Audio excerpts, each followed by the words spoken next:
எல்லாருக்கும் வணக்கம் இனியர்களே. இன்னைக்கு நம்ம 90 நாட்கள் தண்டா ஷோல 61வது நாளு. நேத்து ஊற வச்ச வெந்தயத்த அப்படியே நம்ம காலையில எடுத்து குடிச்சிட்டு, அத அப்படியே மென்னு உழுங்கிட்டு, புஷ்அப் போட ஆரம்பிச்சேன் பாருங்க. வேற மாரி தரமா இருந்துச்சு. ஏன்னா அந்த வெந்தயத்துல ஏகப்பட்ட நன்மைகள் இருக்கு. உடம்புக்கு குளிர்ச்சி தரும். ஏகப்பட்ட விஷயங்கள் இருக்கு. இந்த மாரி தரமா ஏகப்பட்ட இயற்கை உணவுகள் இருக்கு. அத வச்சுதான் நம்ம ஒரு பிசிக்கா பில்ட் பண்ண போறோம். தரமான பிசிக்கா பில்ட் பண்ணணும் அப்படின்னு முடிவு பண்ணிருக்கேன். வாழ போறது ஒரு முறை தான். அதனால நம்ம என்ன பண்ணணும்னு நினைக்க பண்ணிட்டு போயிட்டே இருக்கணும். அப்படிதான் இன்னைக்கு காலேஜ் கிளம்பி போயிட்டு இருக்கும்போது கிடைக்கிறத பண்ணத்தெல்லாம் அப்படியே உள்ள தள்ளிக்கிட்டே போனோம். பல்கிங் வேற பண்ண போறோம் அப்படிங்கிறத போனோம். எதுக்குடா இந்த பிஸ்கட் சாப்பிட்டேன்னு பாத்தீங்களா? இதை கொஞ்சம் டேஸ்டா இருக்கும் அதனால சாப்பிட்டேன்.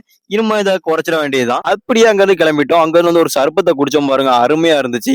நார்மல் பாயா இருந்தனா இப்ப ஜிம் பாயா மாறிடலாம் அப்படின்னு முடிவு பண்ணிட்டேன். என்னன்னு தெரியல, ஜிம்முக்கு ஜாயின் பண்ணணும் அப்படின்னு நம்ம மைண்ட் செட் சொன்னிச்சு. ஜாயின் பண்ணிடலாம் அப்படின்னு போய் ஜாயின் பண்ணும் போது தான் தெரியுது. கடைசியா பார்த்தா போன வருஷம் நான் இதே மாசம் தான் ஜிம் ஜாயின் பண்ணிருக்கேன்.